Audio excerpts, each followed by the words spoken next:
News channel of Vadodara. રક્ષાબંધનના પર્વને હવે ગણતરીના કલાકો જ બાકી રહ્યા છે, ત્યારે ડભોઈ ખાતે રાખડીઓની ખરીદી કરવા માટે મોટી સંખ્યામાં મહિલાઓ ઉમટી પડી હતી। શ્રાવણ માસ એટલે ધાર્મિક અને સામાજિક તહેવારોનો પવિત્ર માસ, જેમાં જન્માષ્ટમી અને ભાઈ બહેનના પવિત્ર સામાજિક રક્ષાબંધનના તહેવારોનું પણ મહત્વ રહેલું છે। રક્ષાબંધનને હવે જ્યારે ગણતરીના કલાકો બાકી છે, ત્યારે ડભોઈ પંથકના બજારોમાં ભાઈ બહેનના અતૂટ પ્રેમના બંધનને સૂતરના તાંતણે બાંધતી રંગબેરંગી અને કલાત્મક રક્ષાઓની દુકાનો મંડાઈ ચૂકી છે। જ્યાં સાત સમુદ્ર પાર રહેતા હોય કે કિલોમીટર દૂર રહેતા હોય, ભાઈઓને પોસ્ટના માધ્યમથી સમયસર રક્ષા પહોંચે એ હેતુથી વહાલસુઈ બહેનો રક્ષા ખરીદતી નજરે પડે છે। ડભોઈ નગરના બજારોમાં ઠેર ઠેર ભાઈઓની રંગબેરંગી અને કલાત્મક રક્ષાઓની દુકાનો અત્યારથી જ મંડાઈ ચૂકી છે। ચાલુ સાલે બજારોમાં આવેલ કલાત્મક રક્ષાઓમાં નાના ભૂલકાઓ માટે વિવિધ પ્રકારના આકર્ષક રંગબેરંગી પ્લાસ્ટિક, રબર, વેલ્વેટના બનાવેલ કાર્ટૂનો તો વળી વિવિધ પ્રકારના આવતા નાનકડા રમકડાની રક્ષાઓ મૂકવામાં આવી છે, તો સીધી સાદી ઊનમાં અને સૂતરના તાંતણાની વર્ષોથી ચાલી આવતી રક્ષાઓ અને તેમાં ક્યાંક તુલસી, રુદ્રાક્ષ અને સુખડના બનાવેલા મણકાઓની રક્ષાઓ પણ ચાલુ સાલે બજારોમાં મૂકવામાં આવી છે। છેલ્લા કેટલાય સમયથી ચાલી આવતા ફ્રેન્ડશિપ બેલ્ટ જેવી પણ મોડર્ન રાખડીઓ ચાલુ સાલે આવી ગયેલ છે, જે દુકાનોમાં નજરે પડે છે।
રક્ષાબંધનનો પવિત્ર તહેવાર તારીખ 19 સોમવારના રોજ છે અને શનિવાર ગઈકાલથી ઘરાકી રાખડીઓની ચાલુ થઈ ગઈ છે અને આજે રવિવારની રજા હોવાથી પબ્લિક સારી એવી આવે એવી અમને આશા છે। અને આ વખતે અવનવી વેરાયટીઓમાં રાખડીઓ આવેલી છે।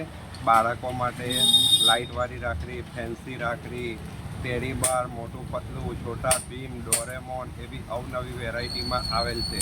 અને બહેનો માટે ભાભી રાખડી, કપલ રાખડી ને અવનવી વેરાયટીઓ આવેલ છે। અને આ વખતે ડાયમંડમાં રાખડીઓ સુરતની અને રાજસ્થાનની રાખડીઓએ પણ પ્રવેશ કરેલ છે, તો મોટી સંખ્યામાં ગ્રાહકો ખરીદી કરી શકે તેવી અમને આશા છે। અને આ સાલ ભાવમાં કોઈ વધારો થયેલ નથી અને ગઈ સાલ જે પ્રમાણે ભાવ હતો તે જ પ્રમાણે આ સાલ પણ ભાવ છે અને આ વખતે ગ્રાહકી સારી રહેશે એવી અમને આશા છે, કારણ કે વરસાદ પણ સારો એવો પ્રમાણમાં પડ્યો છે અને અહીં ડાંગરની રોપની પણ સારી એવી થઈ છે, એટલે મજૂરી બી આ વખતે ગામડાના લોકોને સારી એવી મળી છે।